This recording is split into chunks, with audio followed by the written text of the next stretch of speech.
Assalamualaikum warahmatullahi wabarakatuh. Nama saya Ali Mujadid, kelas C, Stambuk A421201188. Baiklah, di sini saya akan menjelaskan atau membuat video konten tentang penjelasan pengertian masalah belajar, faktor-faktor penyebab terjadinya masalah belajar, dan kesulitan belajar yang dialami siswa. Baiklah, kita mulai dari yang pertama.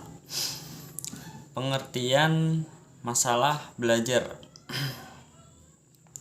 Jadi, masalah belajar adalah suatu kondisi tertentu yang dialami oleh murid dan menghambat kelancaran proses yang dilakukan individu atau memperoleh suatu perubahan tingkah laku yang baru saja keseluruhan.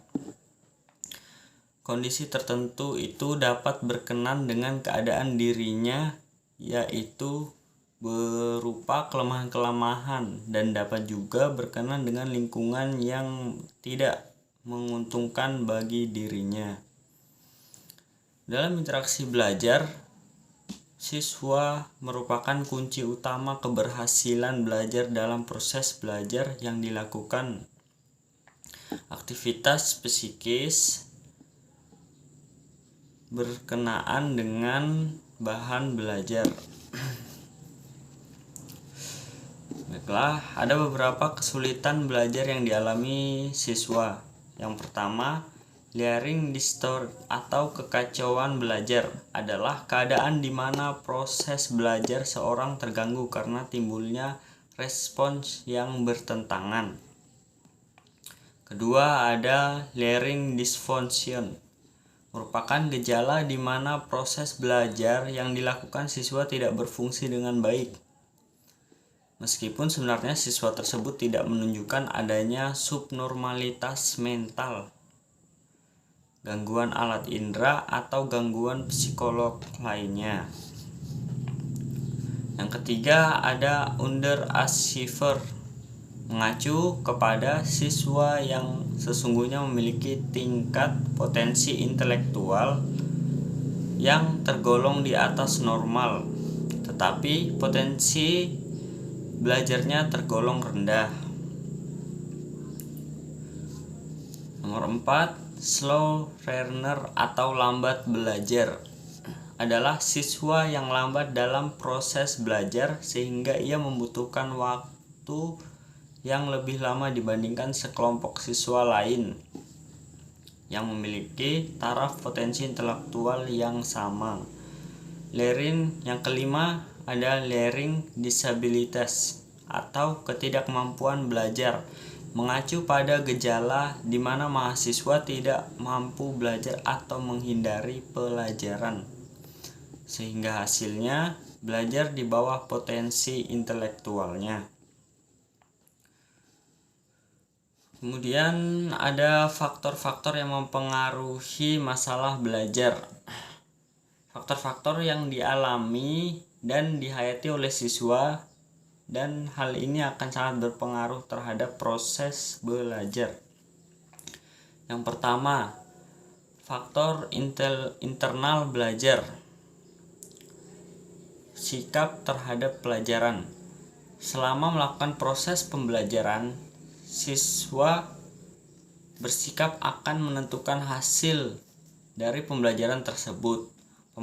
Pemahaman siswa yang salah terhadap belajar akan membawa kepada sikap yang salah dalam melakukan pembelajaran. Sikap siswa ini akan mempengaruhi terhadap tindakan belajar. Sikap yang salah akan membawa siswa merasa tidak peduli dengan belajar lagi. Akibatnya, tidak ada terjadi proses belajar yang konduktif. Kemudian, motivasi belajar. Motivasi belajar merupakan kekuatan mental yang mendorong terjadinya proses belajar. Jadi, siswa mengalami lemahnya motivasi atau tidak adanya motivasi belajar yang akan melemahkan kegiatan belajar. Selanjutnya, mutu belajar akan menjadi rendah Oleh karena itu, motivasi belajar pada diri siswa harus diperkuat terus-menerus. Yang selanjutnya, konsentrasi belajar. Konsentrasi belajar merupakan kemampuan memusatkan perhatian pada pelajaran. Pemusatan perhatian tersebut bertujuan pada isi bahan belajar maupun proses memperolehnya. Untuk memperkuat perhatian guru, perlu melakukan berbagai strategi belajar. Berikutnya, mengolah bahan pelajaran. Mengolah bahan belajar merupakan kemampuan siswa untuk menerima isi dan cara memperoleh ajaran siswa menjadi bermakna bagi siswa. Kemudian, kemampuan berinteraksi. Kemampuan berinteraksi atau unjuk hasil belajar merupakan puncak suatu proses belajar. Pada tahap ini, siswa membuktikan hasil belajar yang telah lama ia lakukan. Siswa menunjukkan bahwa ia telah mampu memecahkan tugas-tugas belajar atau mentransfer hasil belajarnya.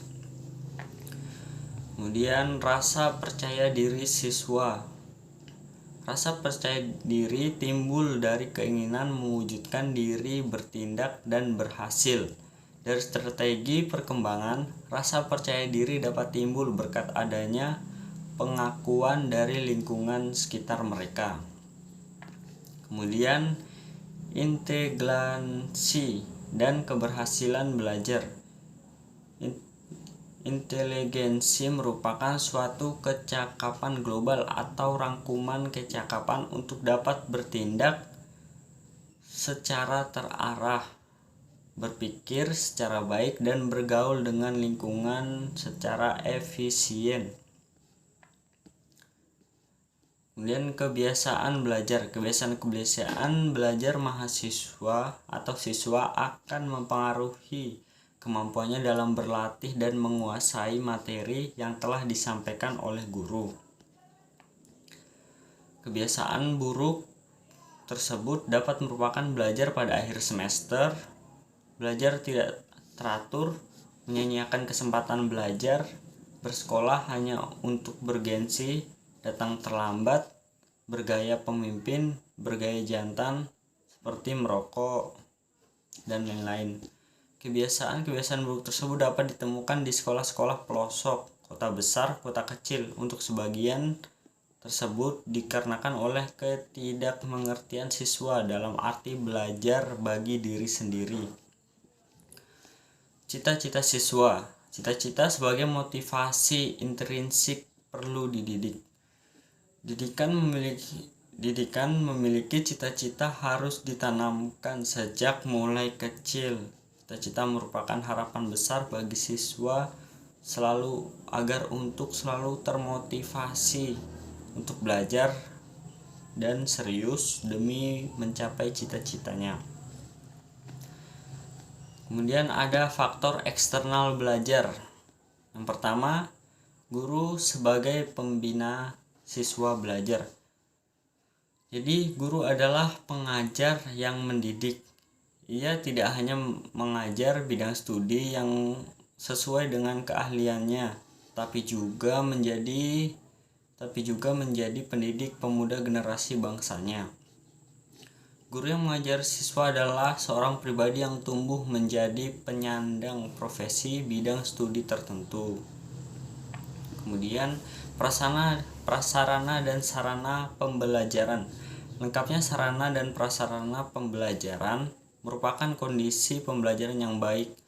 Hal ini tidak berarti bahwa lengkapnya sarana dan prasarana menentukan jaminan melakukan proses pembelajaran yang baik.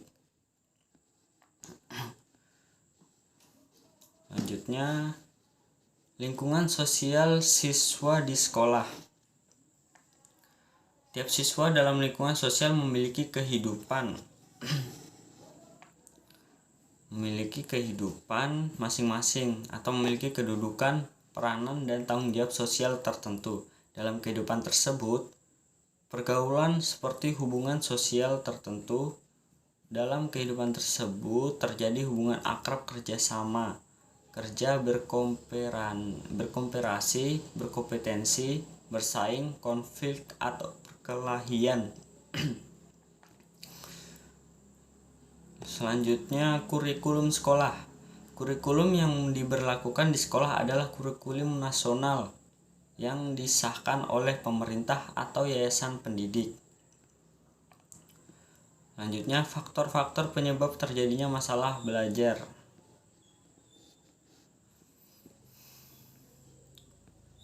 Penyebab faktor internal, faktor yang berada pada diri murid itu sendiri, antara lain gangguan secara fisik seperti kekurangan berfungsinya organ-organ prasarana alat bicara, gangguan panca indera, cacat tubuh, serta penyakit menahan atau alergi, asma, dan sebagainya.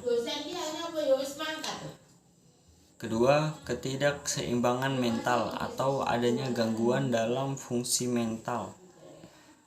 Ketiga, kelemahan emosional seperti merasa tidak aman, kurang bisa menyesuaikan diri dengan lingkungannya atau sekitarnya.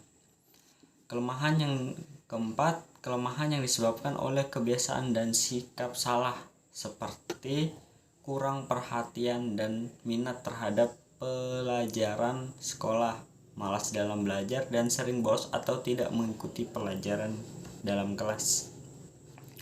Faktor eksternal atau faktor yang timbul dari luar diri individu.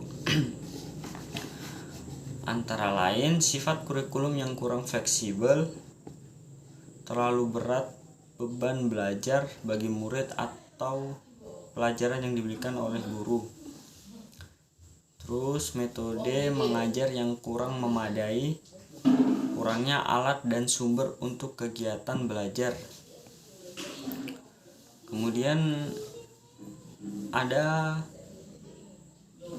kesalahan dari keluarga atau rumah, antara lain keluarga tidak utuh atau kurang harmonis, sikap orang tua tidak memperhatikan pendidikan anaknya, terus keadaan ekonomi.